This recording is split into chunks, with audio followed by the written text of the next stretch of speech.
Les amis, bonjour. Ravi de vous retrouver pour la paracha de la semaine. Paracha de la semaine, paracha Yitro. Paracha du don de la Torah. Je voudrais dire ces quelques paroles de Torah pour la réussite de tout le peuple d'Israël, pour la réussite de nos soldats, pour que on n'entende que des bonnes nouvelles pour nos otages, qu'on entende que de la Yeshua, que de la Nechama, que de la Aslacha, et la Géoula Bekarov Mamash, et qu'Akadosh Baruch Hu, il venge le sang de toutes les personnes qui sont tombées à Kiddush Hashem et qui donnent la guérison à tous les malades d'Israël, Be'ezrat Hashem. La paracha de la semaine commence par l'histoire du rapprochement d'Yitro sous les ailes de la présence divine.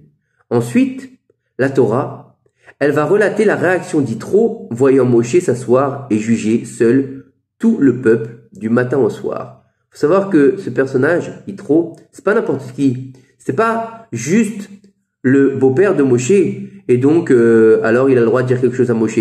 C'était quelqu'un qui était à la base conseiller de Pharaon à l'époque, qui était le maître de Midian. C'était quelqu'un de très intelligent, de très respecté, qui avait beaucoup de pouvoir à l'époque.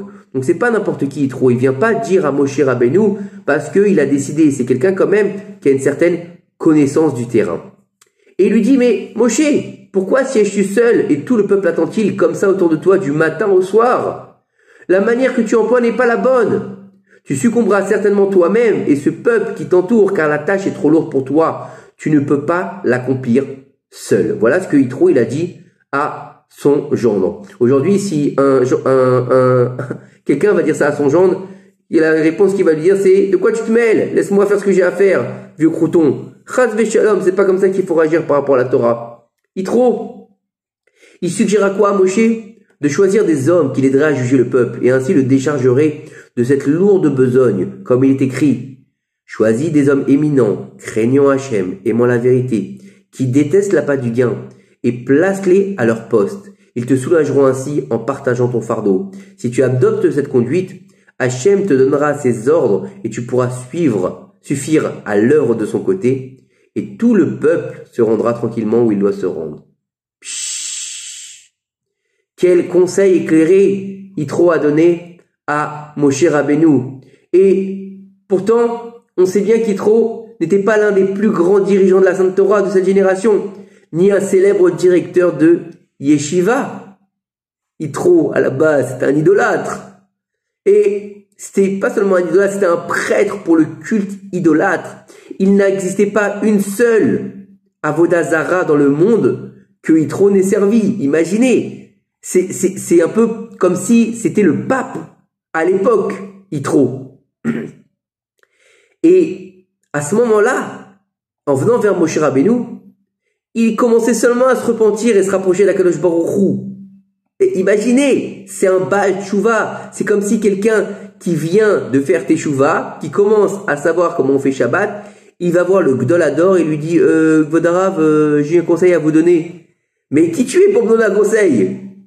Vous comprenez? Faut comprendre que Moshe Rabbeinu, c'est le plus grand sage de toutes les générations, le maître de tous les prophètes et le serviteur le plus fidèle de la maison d'Hachem.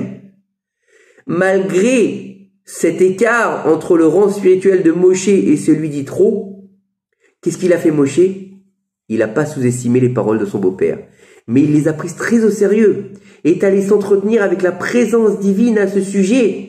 Et finalement, il les a acceptés et a agi selon les conseils d'Yitro. Il aurait pu lui dire, qui tu es toi pour me donner des conseils? Je suis le plus grand des prophètes, je suis celui que Dieu a choisi. Toi qui tu es? T'étais un prêtre idolâtre il y a 2 minutes, laisse-moi tranquille. Non, Moshe Rabbeinu, non seulement il accepte les paroles de son beau-père, il les repousse pas, il les prend en considération, il va voir Akadosh Baruch Hu, il lui pose la question, Dieu lui dit c'est un bon conseil et il accepte de bon cœur.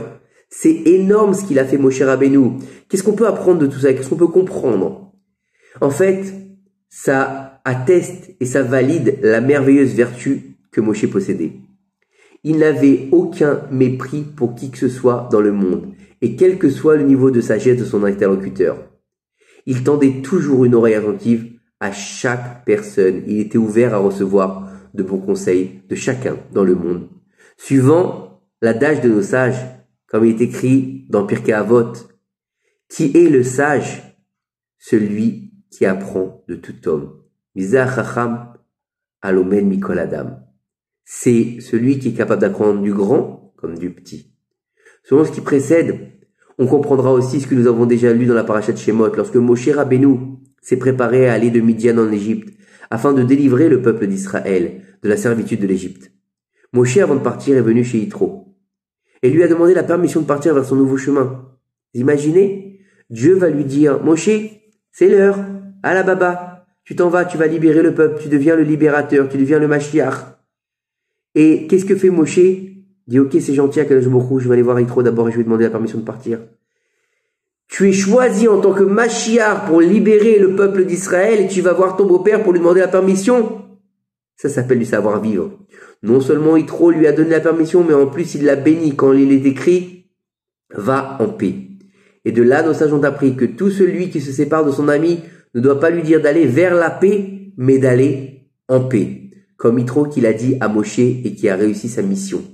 Et la finalité de cette entrevue est que Moshe s'est levé et a réussi, non pas parce qu'il avait une force merveilleuse dans la bénédiction d'Yitro, non, mais parce que Moshe Rabbeinu, il a prêté l'oreille à la bénédiction d'Yitro. Il l'a accepté avec foi et cordialité. Comme le rapportent nos sages dans la Gemara, ne sous-estime jamais la bénédiction d'un homme simple. C'est pas parce que Yitro, il avait des pouvoirs magiques quand il bénissait. Parce que Moshe Rabbeinu, il a accepté de tout son cœur cette bracha, elle s'est réalisée. Ça veut dire que lorsque quelqu'un le bénit, même si c'est un homme simple, dis Amen. Si te dit, tu vas voir la parnassa, dis Amen. Et tu dis, qui t'es, toi, t'es un rabbin, t'es un mékoubal pour me bénir. Mais Yablid, même ton fils ou ta fille qui te bénit le jour de ton anniversaire, parce que c'est le jour où Dieu, il a décidé que le monde ne pouvait plus exister sans lui, eh ben, dis-toi que c'est une bénédiction qui vaut le coup.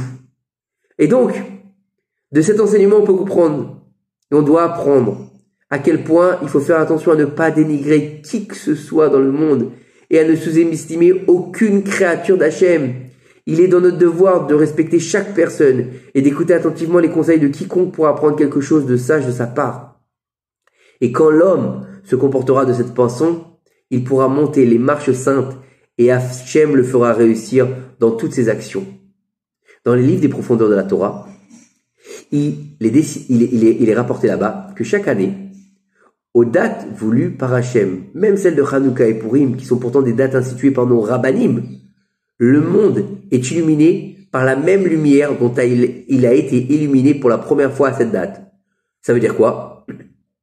Par exemple, année après année, à Pessah, le monde s'illumine de la sortie d'Égypte et des miracles qui furent réalisés. À Sukkot, on ressent l'illumination des nuées de gloire qui l'entouraient. Et qui entourait bien sûr le peuple d'Israël dans le désert. Et à la fête de Shavuot, on ressent l'illumination du don de la Torah au mont Sinaï, ainsi que toutes les autres fêtes du calendrier hébraïque. Elle redévoile l'essence de cette fête. Ce qui est sous-entendu par ce qui est dit dans la Megillat Esther. Et ces jours seront là pour commémorer et célébrer de génération en génération. C'est-à-dire les mêmes lumières qui ont été illuminées le monde. En ces jours brilleront tout au long des générations. À chaque fois. C'est-à-dire les mêmes lumières qui ont illuminé le monde en ces jours brilleront tout au long des générations à chaque fois que cette date apparaîtra. De plus, quand arrive le moment où nous lisons dans la Torah les parachiotes inhérentes à cette différente date, cela fait revenir l'illumination sur le monde, mais pas avec la même intensité qu'au début. Dans la semaine où on lit la paracha d'Yitro en public, qui traite principalement de l'histoire du dévoilement du mont Sinaï et du don de la Sainte Torah, le monde est baigné de la même illumination qu'à Shavuot, qui représente le moment majeur de la révélation divine.